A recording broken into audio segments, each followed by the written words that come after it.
नमस्कार मित्रांनो. तर पवित्र पोर्टलवरती प्राधान्यक्रमाबाबतच्या ज्या काही सूचना आलेल्या आहेत, त्या सूचनांची माहिती आजच्या या व्हिडिओच्या माध्यमातून आपण घेणार आहोत. तर या ठिकाणी ज्या काही शिक्षक भरतीच्या ज्या प्राधान्यक्रम द्यायच्या आहेत, त्याबाबतच्या ज्या काही सूचना दिलेल्या आहेत, त्या सूचना आपण या ठिकाणी पाहणार आहोत.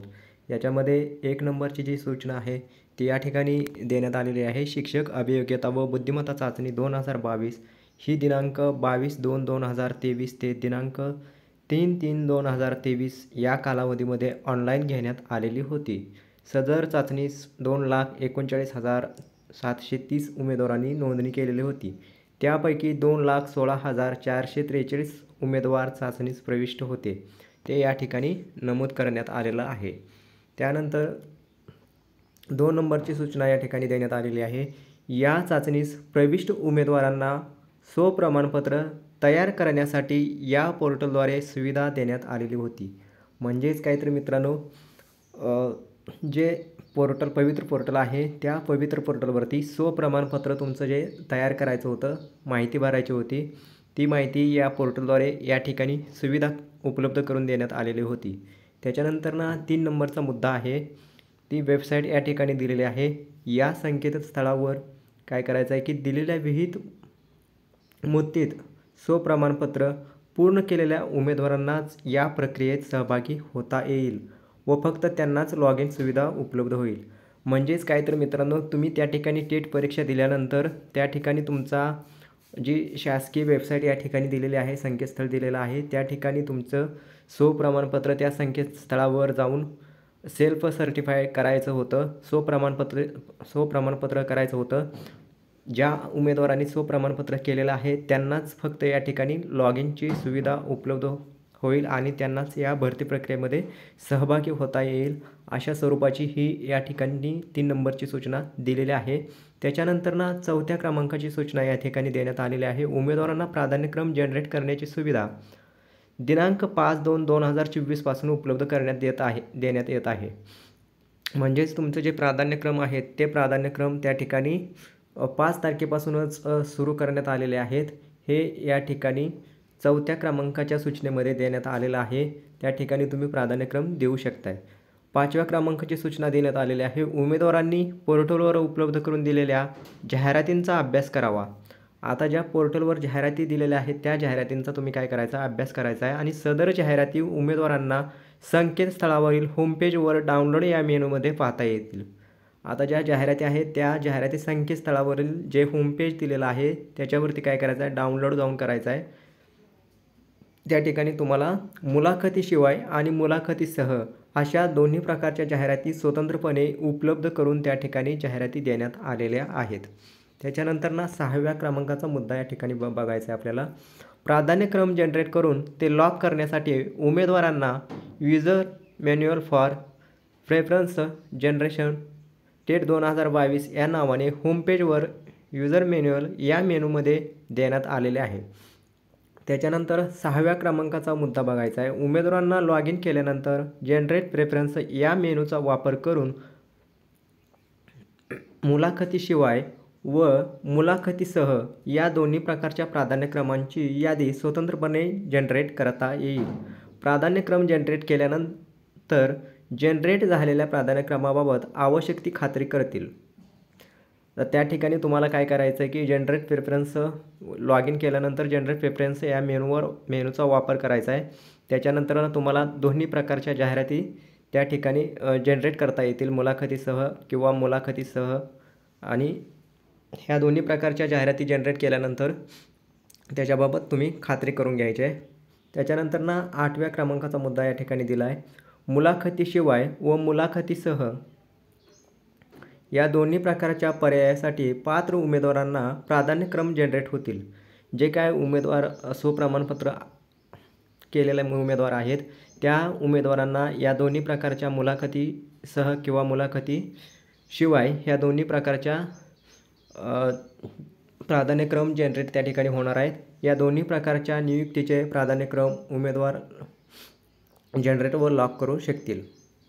त्या ठिकाणी मुलाखतीसह आणि मुलाखतीशिवाय या दोन्ही प्रकारचे तुम्हाला त्या ठिकाणी प्राधान्यक्रम जनरेट आणि लॉक करण्याची सुविधा या ठिकाणी देण्यात आलेली आहे. त्याच्यानंतर ना या ठिकाणी आपल्याला 9व्या क्रमांकाचा मुद्दा बघायचा आहे. उमेदवारांना प्राधान्यक्रम लॉक करण्यासाठी जी सुविधा दिलेली आहे ती 8 तारखेपर्यंत देण्यात आलेली आहे. 8 ते 9 असा कालावधी देण्यात आला आहे. त्याच्यामध्ये पाठीमागे जी सूचना होती त्या सूचनेमध्ये 9 तारखेपर्यंत लॉक करायचा ऑप्शन होता आणि 8 तारखेपर्यंत तुम्हाला प्राधान्यक्रम देण्याची सुविधा दिलेली होती. परंतु या आजच्या सूचनेमध्ये काय सांगितलं की उमेदवारांना प्राधान्यक्रम लॉक करण्यासाठी दिनांक 8/2/2024 ते 9/2/2024 असा कालावधी देण्यात आलेला आहे. तरी सर्व उमेदवारांनी या विहित कालावधीत काय करायचं आहे, प्राधान्यक्रम जनरेट करून 8/2/24 ते 9/2/24 पर्यंत ते लॉक करून घ्यायचे आहेत. त्याच्यानंतर ना 10व्या क्रमांकाची सूचना या ठिकाणी देण्यात आलेली आहे. उमेदवारांनी युजर मॅन्युअलमध्ये नमूद केल्यानुसार प्राधान्यक्रम लॉक करण्याची कार्यवाही वगळून इतर सर्व कार्यवाही पूर्ण करावी. प्रत्यक्ष लॉक करण्याची सुविधा दिल्यानंतर प्राधान्यक्रम लॉक करावेत. म्हणजेच काय म्हटलं की या ठिकाणी अजून लॉक करायची तुम्हाला सुविधा या ठिकाणी देण्यात आलेली नाही. लॉक करायची सुविधा 1-2 दिवसात त्या ठिकाणी तुम्हाला उपलब्ध करून दिली जाईल. त्यानंतरच तुम्ही काय करायचं आहे, प्राधान्यक्रम जे जनरेट केलेले आहेत ते त्या ठिकाणी लॉक करून घ्यायचे आहेत. त्याच्यानंतर ना 11व्या क्रमांकाचा मुद्दा या ठिकाणी दिलेला आहे. उमेदवारांनी विहित मुदतीत प्राधान्यक्रम लॉक करावेत. म्हणजेच 8/2/2024 ते 9/2/2000 ही विहित मुदत दिलेली आहे. त्या विहित मुदतीतच प्राधान्यक्रम लॉक करून घ्यायचे आहेत. त्यानंतर तुम्हाला अडचणी निर्माण होऊ शकतात. त्याच्यानंतर ना 12व्या क्रमांकाचा मुद्दा या ठिकाणी दिलेला आहे. उमेदवारांना मुलाखतीशिवाय व मुलाखतीसह या दोन्ही प्रक्रियेत सहभागी व्हायचे असल्यास दोन्ही प्रकारचे प्राधान्यक्रम जनरेट करून लॉक करणे आवश्यक आहे. जर एखादा उमेदवार असेल तर त्या उमेदवाराला दोन्ही प्रकारच्या प्रक्रियेमध्ये सहभागी व्हायचा असेल तर दोन्ही प्रकारच्या पसंतक्रम त्या ठिकाणी जनरेट करायचा आहे, लॉक करायचा आहे. हे या ठिकाणी 12व्या क्रमांकाच्या सूचनेमध्ये दिलेलं आहे. 13व्या क्रमांकाच्या सूचनेमध्ये जे उमेदवार प्राधान्यक्रम जनरेट करून लॉक करणार नाहीत ते उमेदवार निवडीच्या कोणत्याही टप्प्यावर विचारात घेतले जाणार नाहीत.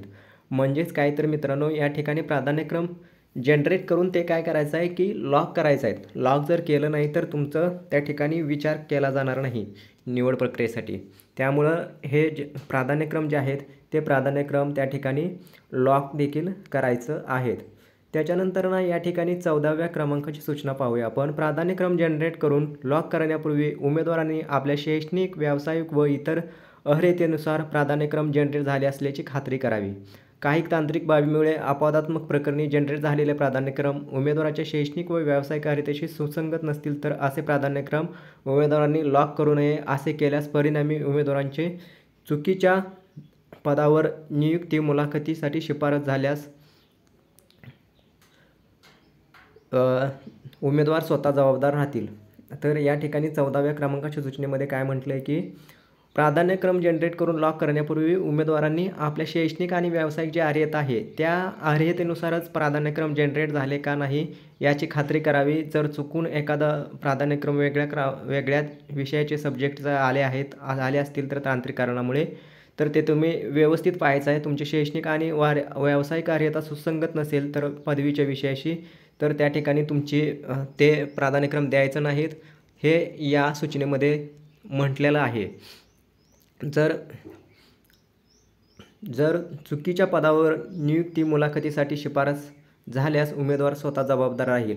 म्हणजेच काय तर मित्रांनो, जर तुमची त्या ठिकाणी चुकीच्या पद्धतीनं प्राधान्यक्रम देऊन शैक्षणिक, व्यावसायिक अर्हता नसताना निवड झाली तर त्या ठिकाणी तुम्ही स्वतः जबाबदार आहे असं देखील या 14व्या क्रमांकाच्या सूचनेमध्ये म्हटलं आहे. त्याच्यानंतर ना 15व्या क्रमांकाची सूचना आहे. ज्या उमेदवारांनी दिनांक 12/2/2023 नंतर शैक्षणिक आणि व्यावसायिक व इतर अर्हता अथवा कोणतीही अर्हता प्राप्त केली असेल अथवा दिनांक 12/2/2023 नंतर प्राप्त असताना देखील दिनांक 12/2/2023 पूर्वी उत्तीर्ण केले असल्याची नोंद केली असेल तरीही अशा दिनांक 12/2/2023 नंतरच्या वाढीव अर्हतेचे प्राधान्यक्रम उमेदवारांना प्राप्त होत असतील तर असे प्राधान्यक्रम त्यांनी कोणत्याही परिस्थितीत लॉक करू नये. या प्राधान्यक्रमाचा कोणत्याही व्यवस्थापनातील नियुक्तीसाठी कोणत्याही स्तरावर विचार होणार नाही याची उमेदवारांनी नोंद घ्यायची आहे.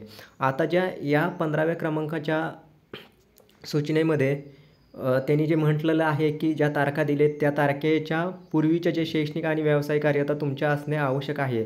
जे CTET अपेअर विद्यार्थी आहेत त्या अपेअर विद्यार्थी सोडून इतर जर ज्या शैक्षणिक आणि व्यावसायिक अर्हता ज्या नोंदवलेल्या आहेत त्या शैक्षणिक आणि व्यावसायिक अर्हता या ठिकाणी चालणार नाहीत हे या ठिकाणी लक्षात घेतलं पाहिजे. जे CTT अपेअर उमेदवार आहेत त्यांनाच फक्त त्या ठिकाणी परिपत्रकाद्वारे परीक्षा परिषदेने एक संधी दिलेली होती, ते उमेदवार चालतील, परंतु इतर उमेदवार चालणार नाहीत. हे 15व्या क्रमांकाच्या सूचनेमध्ये त्यांनी म्हटलेलं आहे. जर निवड झाली तर तुम्ही कोणत्याही परिस्थितीत त्या ठिकाणी बाद होचाल, हे या ठिकाणी 15व्या क्रमांकाच्या सूचनेमध्ये म्हटलेलं आहे.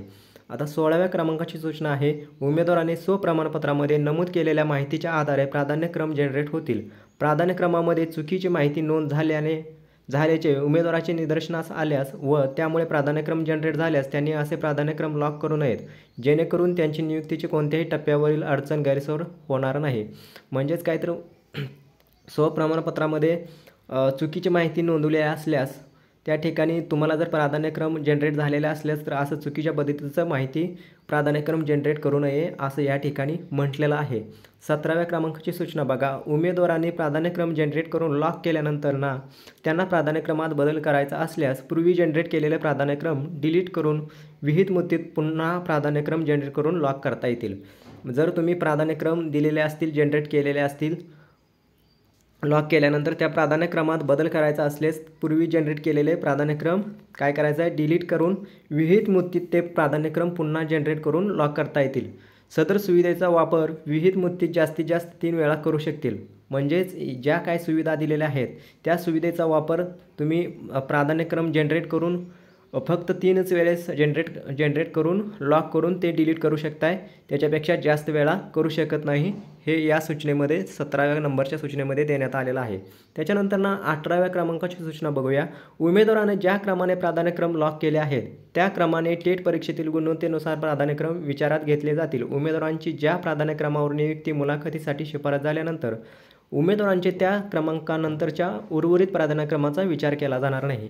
जर तुम्ही प्राधान्यक्रम दिलेले असतील 9वी ते 10वीसाठी किंवा 11-12वीसाठी पहिल्यांदा, तर त्या ठिकाणी जर पहिल्यांदा तुमची निवड झालेली असेल तर त्याच प्राधान्यक्रमाचा त्या ठिकाणी विचार केला जातोय, इतर प्राधान्यक्रमाचा विचार केला जाणार नाही असं या ठिकाणी म्हटलेलं आहे.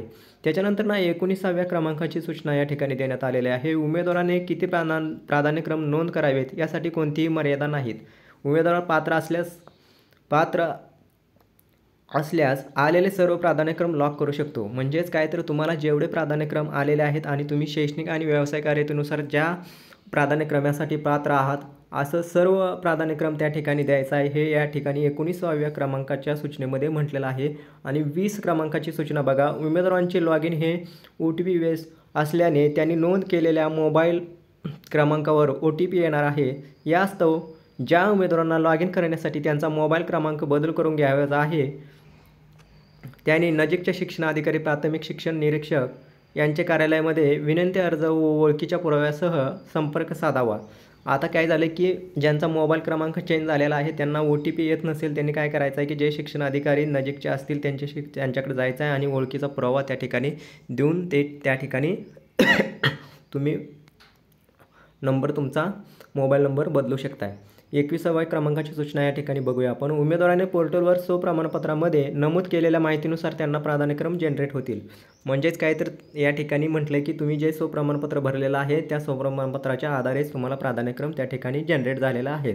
22व्या क्रमांकाची सूचना या ठिकाणी बघा, उमेदवाराने पोर्टलवर अपलोड केलेले शैक्षणिक आणि व्यावसायिक अर्हतेचे प्रमाणपत्रे, जात प्रवर्ग, समांतर आरक्षणाचे प्रमाणपत्रे, सवलती संबंधीची इतर प्रमाणपत्रे जरी अपलोड केले असले तरी त्यापैकी कोणत्याही प्रमाणपत्राची पडताळणी किंवा सत्यता पोर्टलमार्फत तपासण्यात आलेली नाही. म्हणजेच तुम्ही जे प्रमाणपत्र अपलोड केलेले आहेत, जे झेरॉक्स वगैरे, त्याची कुठलीही सत्यता त्या ठिकाणी तपासलेली नाही. त्यामुळे उमेदवाराने केलेल्या कोणत्याही दाव्याच्या पुष्ट्यर्थ संबंधित कागदपत्रे शिफारशीनंतर संबंधित व्यवस्थापनाच्या कागदपत्र पडताळणी समितीकडून पडताळणी केली जाईल. म्हणजेच काय तर तुम्ही जे अपलोड केलेले डॉक्युमेंट आहेत ते ओरिजिनल डॉक्युमेंट त्या ठिकाणी पुन्हा पडताळणी केली जाणार आहेत.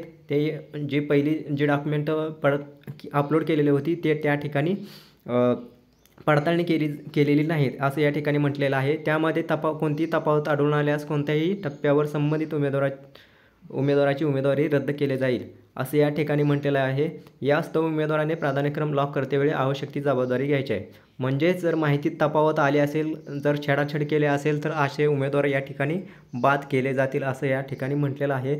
त्याच्यानंतर 23व्या क्रमांकाची सूचना बघूया आपण, उमेदवाराने पवित्र पोर्टलवर स्वतःचा हेतू साध्य करण्यासाठी खोटी चुकीची किंवा अपूर्ण माहिती दिली असेल तर खरी माहिती लपवून ठेवली असेल, त्यात बदल केला असेल किंवा कागदपत्र पडताळणीच्या वेळी सादर केलेल्या कागदपत्रामध्ये कुठल्याही प्रकारचे खाडाखोड दिसून आल्यास किंवा प्रमाणपत्र बनावट असल्याचे निदर्शनास आल्यास अशा उमेदवार गैरवर्तणुकीबद्दल कोणत्याही टप्प्यावर अपात्र ठरून योग्य त्या शिक्षेस पात्र राहील.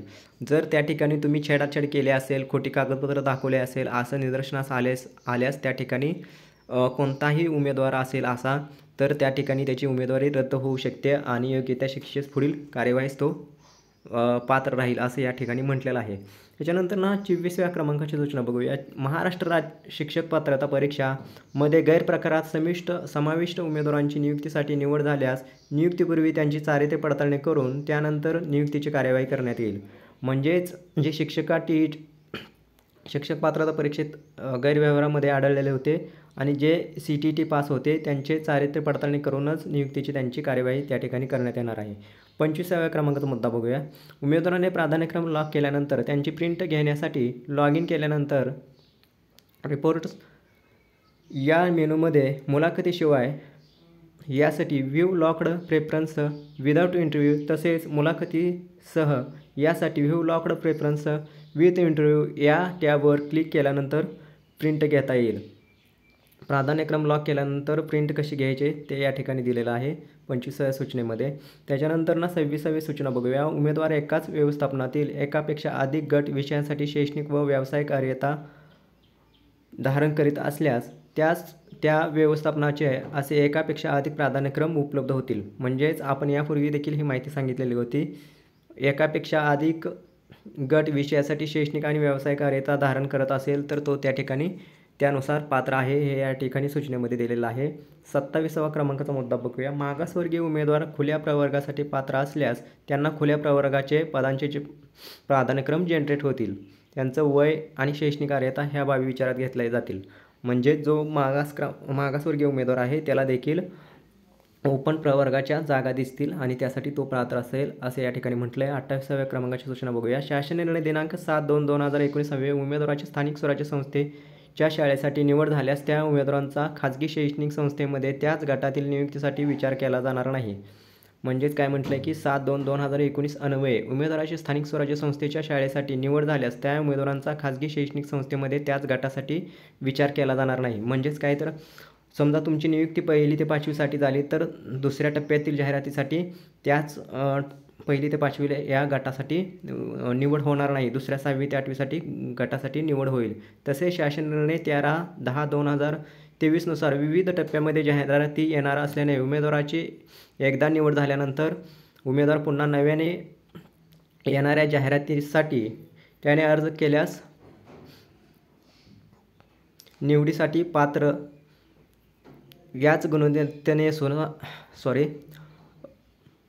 त्याने पुन्हा अर्ज केल्यास याच गुणवत्तेनुसार पूर्वी शिफारस झालेल्या गटापेक्षा वरचा गटातील अर्हतेनुसार पदासाठी पात्र राहील. म्हणजेच काय तर मित्रांनो, या ठिकाणी तुम्ही ज्या गटासाठी पहिल्यांदा पात्र असाल त्याच गटासाठी नंतरच्या टप्प्यामध्ये येणाऱ्या जाहिरातीसाठी तुम्ही पात्र नसणार आहे.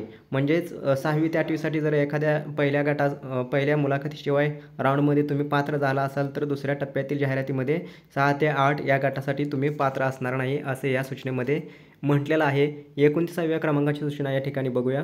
प्राधान्यक्रम जनरेट करणे, लॉक करणे इत्यादीबाबत काही तांत्रिक अडचणी उद्भवल्यास उमेदवारांनी yojupavitra2022@gmail.com या ईमेलवर संपर्क साधता येईल. तुम्हाला काय अडचणी असेल तर या ईमेलवर संपर्क करू शकताय, ते या ठिकाणी म्हटलेलं आहे.